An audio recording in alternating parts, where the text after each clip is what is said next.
Hi everybody, Dave here from A More Style Tarot. Today I want to talk about grapes and how they relate to the cards, or why you might find them in the cards, or why it's interesting that we find them in the cards.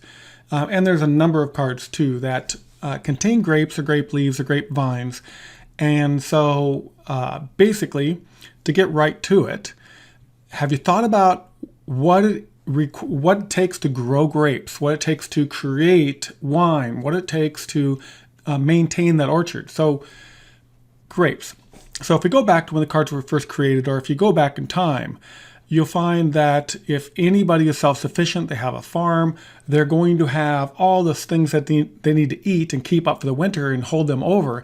But they're also going to have the treasures in life, the things that are extra special, which may fall into the realm of the grape. Now the grape, what's interesting about the grape is that they don't just grow anywhere. You have to have the perfect soil for them, the perfect amount of light. You have to have the right place to nurture them. It's like you can't just raise a kid out in the middle of winter. You have to have a shelter for the kid. You have to have a house. So grapes are kind of like that. You have to have the perfect place for them. And then when you do, there's lots of steps associated with it. Well, first off, you have to have the idea of what you want to create, and then you put in that grape. You put in your particular type of grape. In time, you're watering your grape, you're taking care of the grape, you're keeping the weeds down around it, and you have to prune it. It's a vine. That particular vine is going to just grow over the top of everything.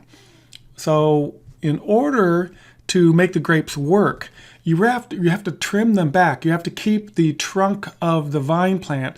You have to get that established. You have to help that grow. You have to become aged with it. And then the vines, which would normally grow out 20 feet, 30 feet every year, if you just wildly let it grow, all the energy of the plant goes into growing and creating the vine and the leaf, rather than putting energy into the fruit. And so you prune it back and you allow just a particular small number of vines to grow into what bears fruit. And you always keep that under control. Every year you're tending to it. You're cutting it back. You're making sure that you cut out the dead wood. You're making sure that it doesn't get rotten. It stays healthy. But it takes time. You put a plant in the ground, it may take 5 or 6 or 7 years before it starts to produce fruit. But once it does, in time, you continue to reap the benefit of that, and it could outlast you. It can live there longer than you would be alive, which means you can put in your grapes and you can keep those around the rest of your life, and you can pass them down to your kids or to your grandkids. It's basically an inheritance that you get to give away.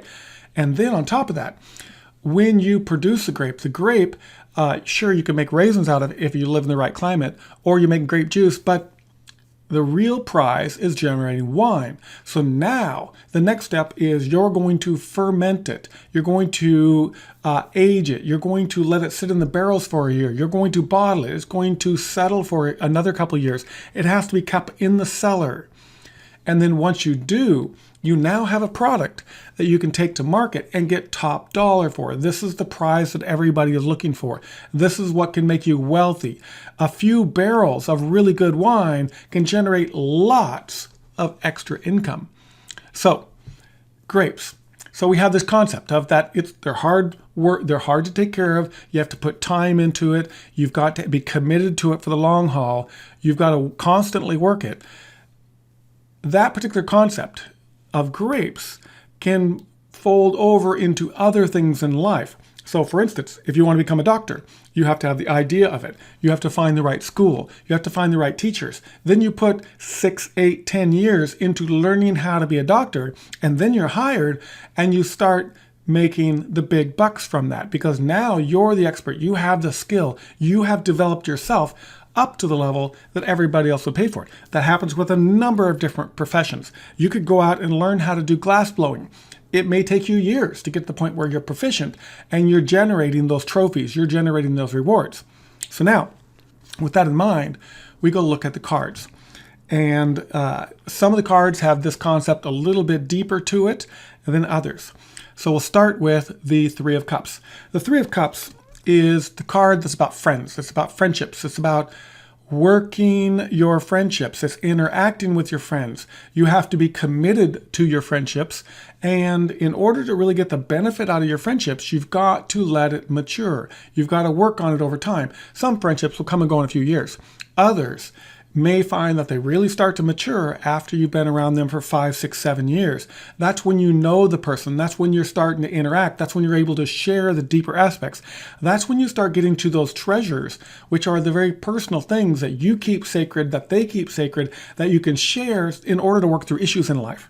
So, the Two of Cups. The Three of Cups is what I mean. The Three of Cups has the concept of grapes on it. So we get to use that concept in the act of friendships. We get to go to the Four of Wands. On my card, I don't have the grapes on it, but classically you'd find that the Four of Wands they might have flowers or they might have grapes. Okay, but that particular card, when you look at it with the double pillars and something in the middle of the pillars, it's a celebration. It is to me, I look at it as flowers rather than as grapes, but it's the start of something. You're celebrating something. And so on my card, I left it out, thinking that this card was more about being prepared for the next part of the adventure, standing ready in your own understanding, having the capability of doing what's thrown to you, which would be that particular cup. Then, stepping farther into this, we look at the Seven of Pentacles. The Seven of Pentacles, the Seven of Coins, this particular one is about long-term investments. This is the one about making that decision between one aspect of life and the other aspect of life. So here we come back again to the concept of the grapes. And notice in this particular card, chances are you're not going to see a ton of fruit on these plants, but you see the plants.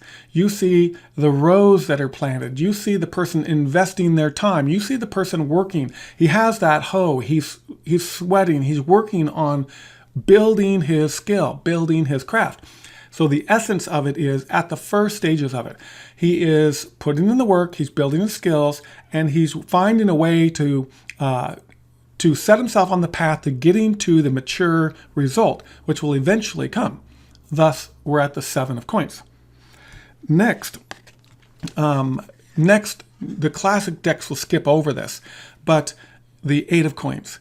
The Eight of Coins is another place where that the person with the hammer and the chisel is actually working on their craft. They're honing their skills. They're developing their own talents. They're learning how to sing. They're learning to find the joy in the song. This particular artist is, again, working on his long-term path. He's working to enhance himself so that the fruit will start to bear, so that he can start to see what the grapes bring us. So this is, again, we're on the path. The grapes show us that we're on the path.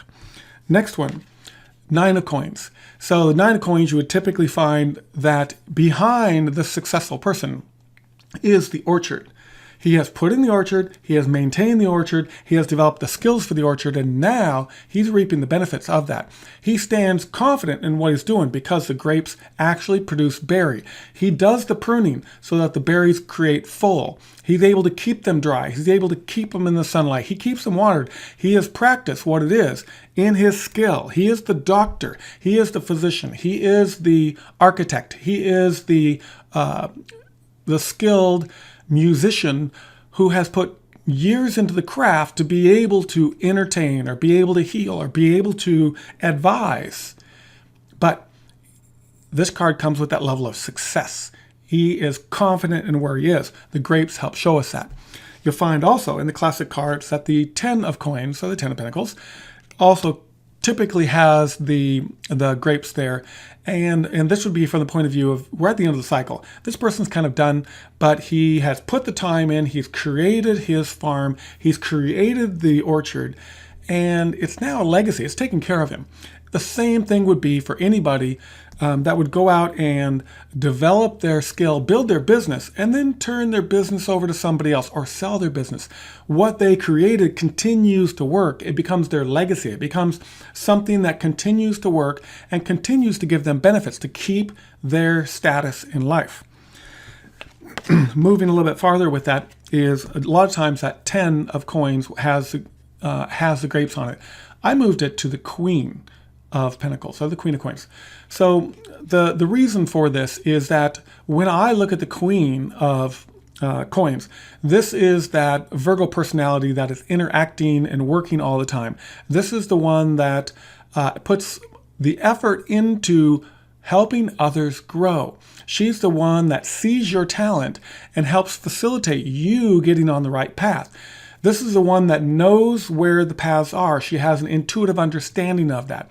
And so she stands behind you to support you. She's the one that helps you get on your path. She's the one that helps you find your destiny towards getting to your own grapes. The grapes are in a small way on this card, but they're there nonetheless. The next card, which is fairly obvious, is going to be the King of Coins, or the King of Pentacles, which is the person that has done this. He knows how it's done. He has developed the skill. He knows the skill. He's practiced the skill. And he knows that he's not going to do it for you. You have to do the work yourself. You're the one that has to go and develop your own skills, but he can advise you on this. He can teach you about this. He can help point out things to you about how it is that you need to develop your own skills or your own capabilities so that you can eventually get to where you can reap the benefit of your own orchard, that you can reap the benefit of your own business, that you can reap the benefit of all this hard work that you put into investing in yourself. Thus, that King of Coins gives us the advisor role, gives us somebody that can come in with an understanding of knowing through his own action, through his own wealth. It's obvious and apparent that he knows what he's doing. As a side, I have another card, the Empress, where you will find the grapes on it. The grapes are in a smaller way on that card, in the basket of fruit, as being the sweetness in life, as being when the cycle's complete. When you pay attention to the natural cycles, you will be able to harvest the abundance of those natural cycles. And it's all across the board, and grapes just an element of it. So if you find a place where the grapes should be on the cards, I would love to hear about it. I'd love to hear about your interpretations of other symbols that you might find on the cards. But in any case, I hope that this gives you a little deeper understanding of what you can do with your interpretation of the grapes and the cards.